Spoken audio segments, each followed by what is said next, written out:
एक सप्ताह में दूसरी बार आपसे मुलाकात हो रही है। आपका स्वागत है।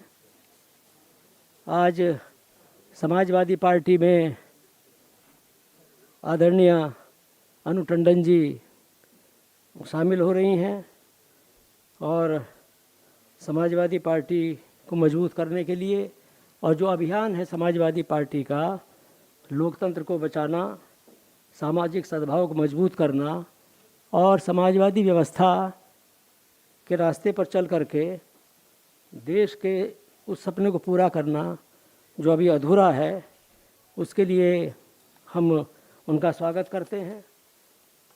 उनके साथ ऐसे तो लगभग 150 और पार्टी के जो छोड़कर आए हैं कांग्रेस पार्टी, वह हैं दूसरे हॉल में, उनका भी हम स्वागत करते हैं।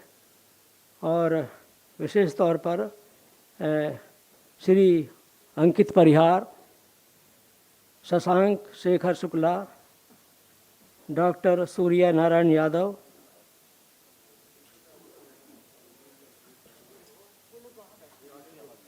वीर प्रताप सिंह, अमित शुक्ला, राजकुमार लोधी, डॉक्टर नेहा पांडे, ब्रजपाल सिंह यादव और इनके साथ और भी तमाम साथी, उनका भी हम स्वागत करते हैं। अब मैं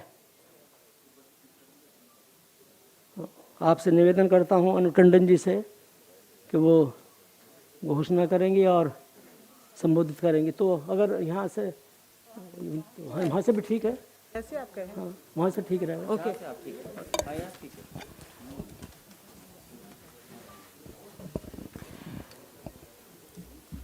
सभी पत्रकार भाइयों को मेरा स्वागत और बहुत बहुत धन्यवाद। यहाँ तो आप लोग अक्सर आते होंगे और ये मेरा पहला वक्त है कि इस बहुत खूबसूरत ऑडिटोरियम में मैं बैठी हूँ। मैं धन्यवाद देना चाहती हूँ राजेंद्र चौधरी जी का। उन्होंने सबके नाम नहीं लिए, नाम शायद कुछ ही ले पाए। करीबन 150 उतने ही मुख्य लोग आज हमारे साथ कांग्रेस पार्टी को छोड़कर माननीय अखिलेश यादव जी के साथ जुड़े हैं। समाजवादी पार्टी का औपचारिक रूप से हम लोग मेंबरशिप ले रहे हैं। मैंने ले ली है और आपके साथ बैठी थी। माननीय अखिलेश यादव जी के बारे में मुझे कुछ बताने की ज़रूरत नहीं है, लेकिन ये बताना आवश्यक है कि मैं क्यों समाजवादी पार्टी में आई। बहुत सारी बातें हो रही हैं बाहर। सबसे ज़्यादा ज़रूरी वजह मैं आपको ये बताना चाहती हूँ, वो है अखिलेश यादव जी खुद। एक बार मुख्यमंत्री जब बने थे, मेरा सौभाग्य था कि उनके पास एक सांसद होने के नाते भी मैं काम लेके गई थी, लेकिन उनका काम करने का तरीका मैंने तब भी देखा था। और जो काम उन्होंने किए हैं, मेरे ख्याल से उस पहले कार्यकाल में इससे ज़्यादा करना असंभव था। एक प्रोग्रेसिव लीडर, एक visionary leader, young leader, educated leader, हमारे उत्तर प्रदेश को इसकी आवश्यकता है। और जो हालात देश में हैं और सांप्रदायिक ताकतों को अगर हम लोगों को पीछे करना है तो एकजुट होना बहुत आवश्यक है। और मुझे हमेशा ये लगता था कि अखिलेश यादव जी में वो सारे गुण हैं जो मैं उत्तर प्रदेश में अपने नेता को देख रही थी। और आज मैं बहुत खुश हूँ कि उनके साथ मुझे काम करने का मौका मिलेगा। आप लोग बाद में जो सवाल चाहें पूछना चाहें पूछ सकते हैं, लेकिन एक सवाल का जवाब मैं पहले ही देना चाहती हूँ। मैं कांग्रेस पार्टी में 13 से 15 साल के बीच में रही। मुझे सोनिया गांधी जी और राहुल गांधी जी से पूर्ण स्नेह मिला, काम करने का मौका मिला, लेकिन कुछ 2019 के बाद मुझे ये महसूस हुआ कि भले ही अखिलेश यादव जी की तरफ एक आकर्षण था कि इनको मजबूत करना है, लेकिन जैसा होता है एक महिला के साथ कि वो भावनाओं में अटकी हुई थी। और मगर इन 1-1.5 साल में काम करने का मौका नहीं मिल रहा था और साफ जाहिर था कि वो कहीं नहीं पहुंच रहे आगे। अगर वो आगे नहीं पहुंच रहे तो ये नुकसान मेरा नहीं है, ये नुकसान अपने लोगों का है। और अपने लोगों के खातिर अपनी ये छोटी मोटी भावनाओं को मैंने किनारे किया और जिस चीज़ के लिए बहुत दिनों से मैं इच्छुक थी वो मैंने निर्णय ले लिया और आज अखिलेश यादव जी के साथ उनके बगल में हूँ और इनके साथ कंधे से कंधा मिलाकर इनको अगला मुख्यमंत्री बनाना, यही हमारा अब ध्येय हो गया है। बहुत बहुत शुक्रिया।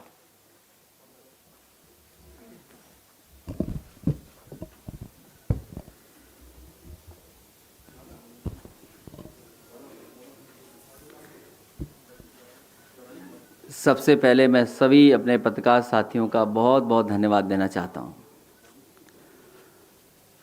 जब से इस प्रेस ऑडिटोरियम में हम लोग मिल रहे हैं, लगातार समाजवादी पार्टी में लोगों को जोड़ने का काम हो रहा है। मुझे तो ये लगता है कि ये हॉल बड़ा शुभ है और ये जो साथी हमारे पुराने जानते होंगे, अगर इस हॉल का इतिहास निकालेंगे तो आप जान जाएंगे कि सरकार भी इसी हॉल से बनी थी। इसलिए मैं आपका स्वागत करता हूं और साथ ही साथ कांग्रेस पार्टी से रही सांसद अनु टंडन जी का मैं बहुत बहुत स्वागत करता हूं, बहुत बहुत धन्यवाद देता हूं। साथ ही साथ इनके साथ बड़ी संख्या में जो लोग आए हैं, जो हम लोगों को देख भी सकते हैं, सुन भी रहे हैं, मैं एक एक साथी सहयोगी का स्वागत करता हूं। वहीं जो हमारे बहुत महत्वपूर्ण नेता रहे, जो जुड़े रहे आपके साथ, अंकित परियार, मैं इनको बधाई देता हूं, आज समाजवादी पार्टी में शामिल हो रहे हैं। शशांक शेखर शुक्ला जी, जो पूर्व में बहुत तैयारी कराते थे किसी दल की, आने वाले समय में हमारे दल की तैयारी कराएंगे।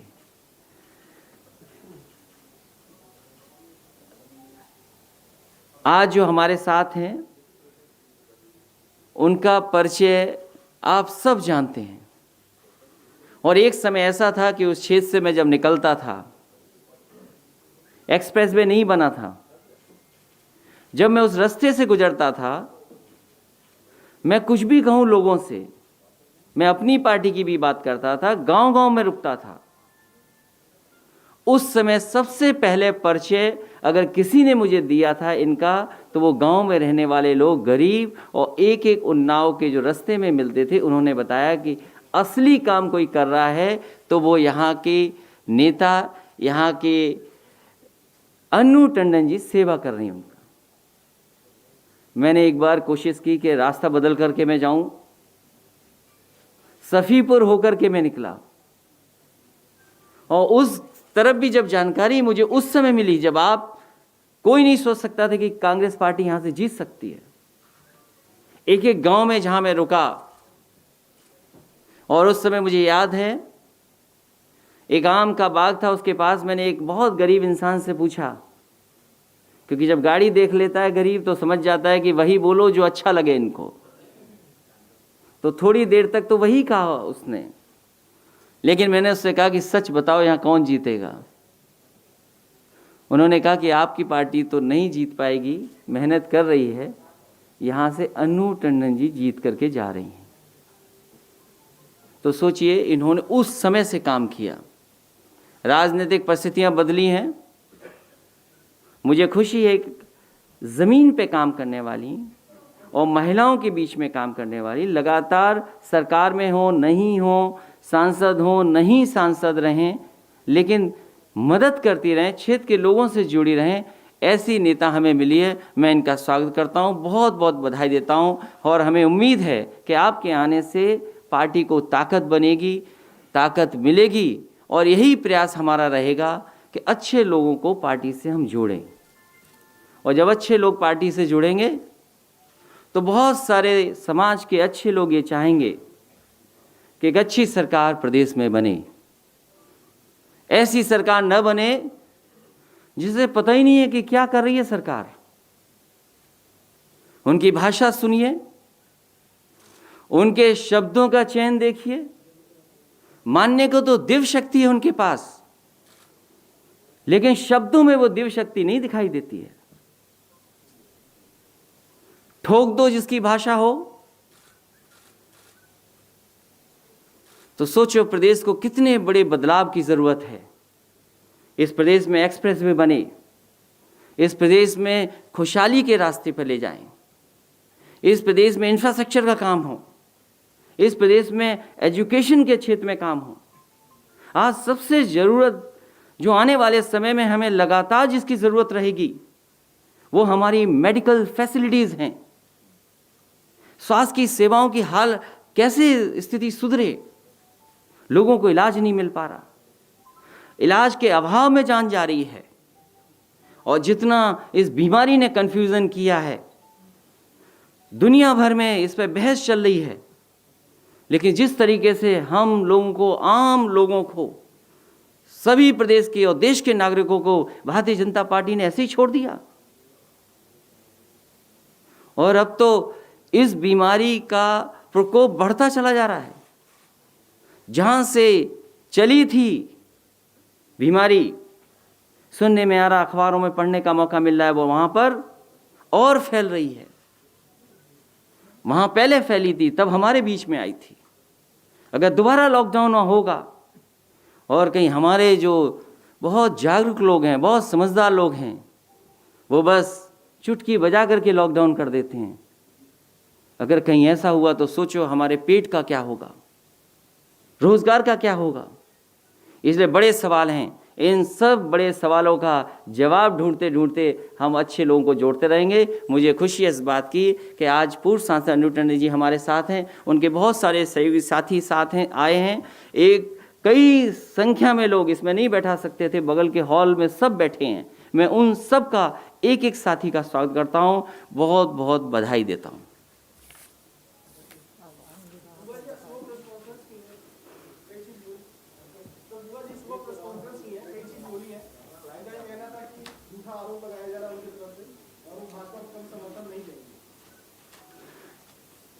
आपसे ज़्यादा जागरूक कोई नहीं है, और थोड़ी बहुत कमी हो, हमारे सीनियर साथी बैठे हैं, वो सब बता देंगे आपको।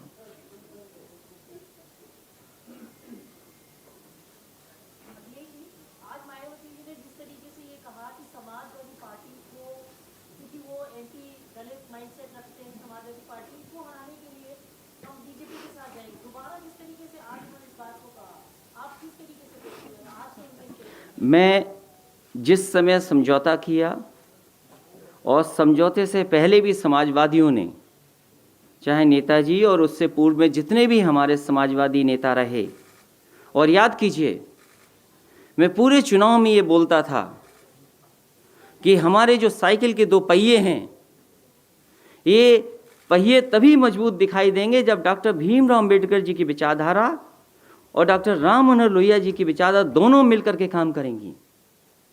और मुझे कुछ भी छोड़ना पड़ा था, मैं उन बातों को दोबारा नहीं दोहराना चाहता हूं। मैंने साथ लिया और मेरा मकसद था कि भारतीय जनता पार्टी को रोक लें। और मुझे खुशी है इस बात की, पूरे देश में अगर किसी ने भारतीय जनता पार्टी को रोकने का काम किया तो उत्तर प्रदेश में कम से कम हम लोगों ने सीटें छीन ली। इसलिए वो गठबंधन जरूरी था, और हम किसी के खिलाफ नहीं हैं, हम सबको साथ लेकर के चलना चाहते हैं, चाहे वो समाज का कोई वर्ग हो। और जब तक हम जोड़ेंगे नहीं, तब तक भारतीय जनता पार्टी का कैसे मुकाबला करेंगे। और जो लोग ये सोचते हैं कि भारतीय जनता पार्टी को हराने के लिए वही ताकतवर हैं,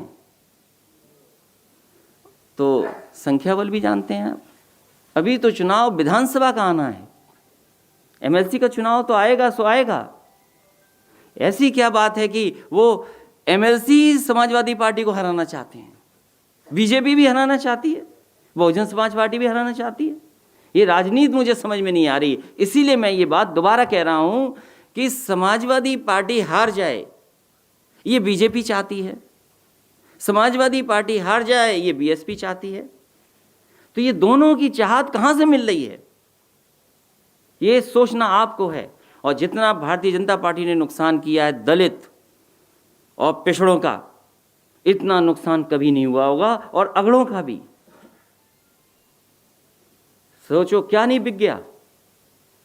जब सरकार के हाथ से सब कुछ छिन जाएगा तो संविधान ने जो हमें अधिकार दिए, बाबा भीमराव अंबेडकर जी ने जो हमें अधिकार दिए हैं, जो हमें सम्मान देने का काम किया, वो कैसे दे पाएंगे हम?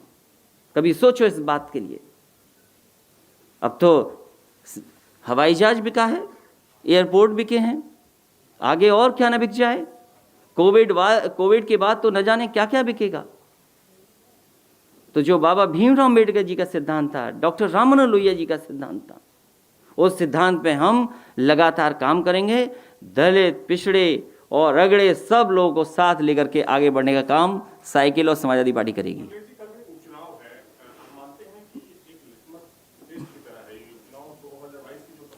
ये लिटमस टेस्ट है। इसीलिए आपने देखा होगा कि पूरी सरकार लगी है चुनाव हराने में। सरकार के जितनी भी मशीनरी है, कोटेदारों से कह रहे हैं, अरे कोटेदारों को कोटा बांटने दो। कोटेदारों से कहा जा रहा है कि 100 वोट दे दीजिए, दिलवाइए हमें 200 वोट। प्रधानों को कहा जा रहा है। तो ये तो पुराना तरीका है। लेकिन मुझे खुशी है इस बात की कि पूरे प्रदेश की जनता इंतज़ार कर रही है कि कब भारतीय जनता पार्टी को सबक सिखाने का मौका मिले। ये 7 जो विधानसभाएं हैं, ऐसा सबक सिखाएगी जनता। आप देखिएगा जब परिणाम आएगा। अनुजी, आप एक लंबे समय से कांग्रेस में रही हैं, महिला है, एक लोकप्रिय नेता है। उरई में का जो जिलाध्यक्ष था कांग्रेस का, वो छेड़खानी के मामले में गिरफ्तार हुआ है। प्रियंका गांधी हर महिला मुद्दे पर मुखर होती रही है, लेकिन इस मुद्दे को लेकर उन्होंने कुछ नहीं बोला है। ये दोहरा रवैया जो है महिलाओं को लेकर, इसको कितना सही मानती है? सबसे पहले मैं आपको बताना चाहती हूँ कि मैं समाजवादी पार्टी में हूँ, और दूसरी चीज़ ये है कि वहाँ पर कई ऐसे रवैये हैं जिससे मैं दुखी थी। बाकी जवाब आपके पास है। सोनिया जी की और राहुल जी की बात की, उनके सानिध्य में काम करने का मौका मिला, क्या आपकी नाराजगी प्रियंका गांधी से? जी नहीं, प्रियंका गांधी जी के साथ मुझे ज़्यादा काम करने का मौका नहीं मिला, तो मैं टिप्पणी नहीं करना चाहती हूँ।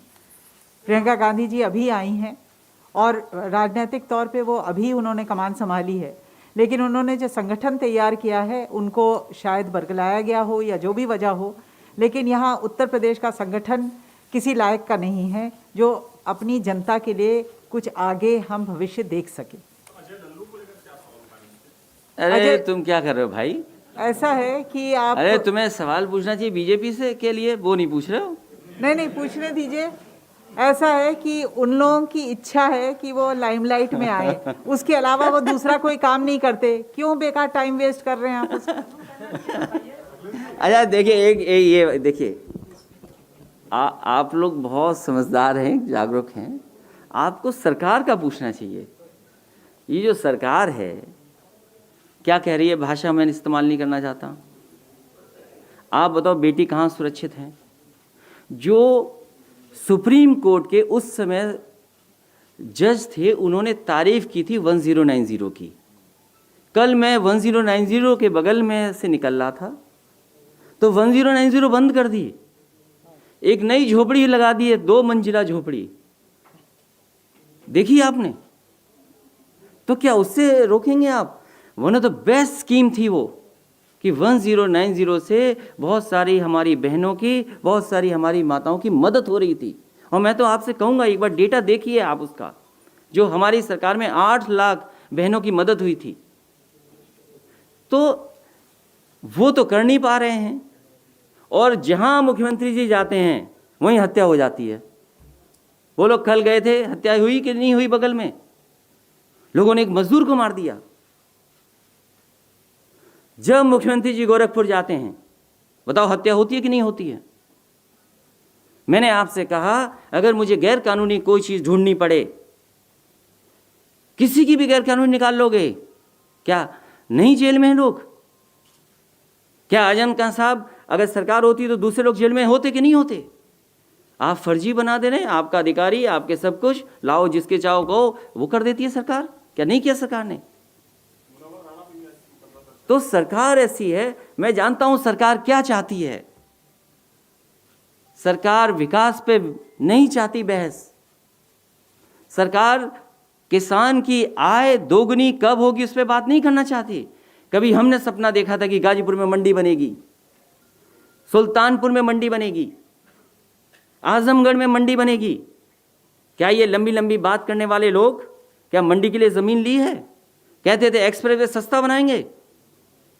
कौन नहीं चाहता कि आपने अपने लोगों को खुश करने के लिए एक्सप्रेसवे का टेंडर में बदले और स्पेसिफिकेशंस बदले। आप टेक्निकल स्पेसिफिकेशन में बात कर लीजिए। कोई अच्छी कंपनी आपके यहाँ काम करने क्यों नहीं आ रही है? क्यों नहीं आ रही है आप बताइए। आप सवाल करिए कि ग्रीन जो सोलर में इन्वेस्टमेंट होना था, बड़ी बड़ी बातें की गई, एक यूनिट भी अगर बनी हो तो बता दो हमें आप। इस सरकार ने अगर एक यूनिट भी बिजली बनाई हो तो बताएं। चाहे वो मुनव्वर राणा साहब हों, चाहे आजम खां साहब हों। मैं जानता हूं सरकार क्या चाहती है। सरकार ये भी याद रखे कि सरकारें आती हैं जाती हैं। अधिकारियों को इतनी ताकत दे दोगे आप, इतना दबाव बना करके जो चाहोगे वैसी रिपोर्ट लिखवा लोगे और कार्रवाई कर दोगे तो न जाने कितनी इलीगल चीजें हैं। आप पता कर लीजिए शुक्लागंज कौन सा लीगल है पूरा। सरकार चाहेगी तो नुकसान कर देगी। सरकार जब चाहती तब ठेला हटा देती। आज ठेले लगे हुए तो लीगल है। सोचो आप। और आपके तो साथी खुद ही जेल गए हैं कई, तब भी नहीं सोच रहे आप। आपके कई साथी अभी भी जेल में हैं। जब छूटेंगे तो हम मिलेंगे उनसे। नहीं, इन्होंने तो किताब लिखी है, अच्छी किताब तो लिखी आपने, तो नहीं जाओगे। उसी का नुकसान हो रहा है तो ज्यादा मत लिखो।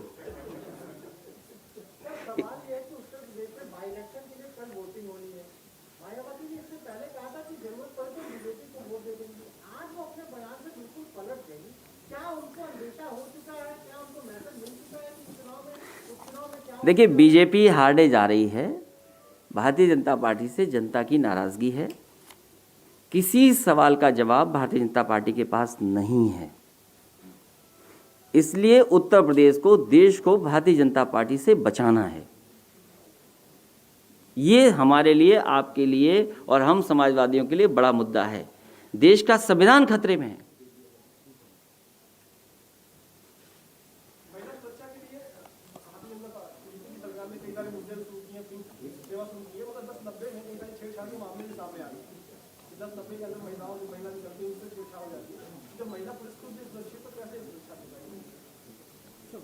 इसके लिए सरकार को जिम्मेदारी निभानी पड़ेगी और कहीं ना कहीं जो पहले से व्यवस्था है उसको और अच्छा बनाएंगे तो मैं समझता हूं महिलाओं की सुरक्षा और बढ़ेगी।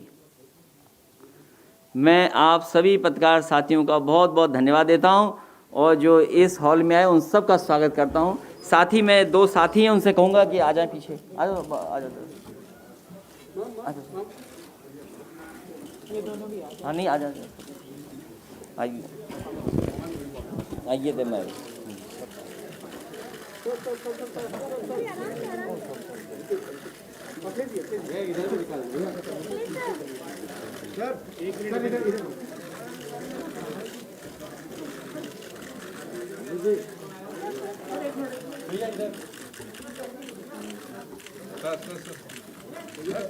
अनुजी सामने,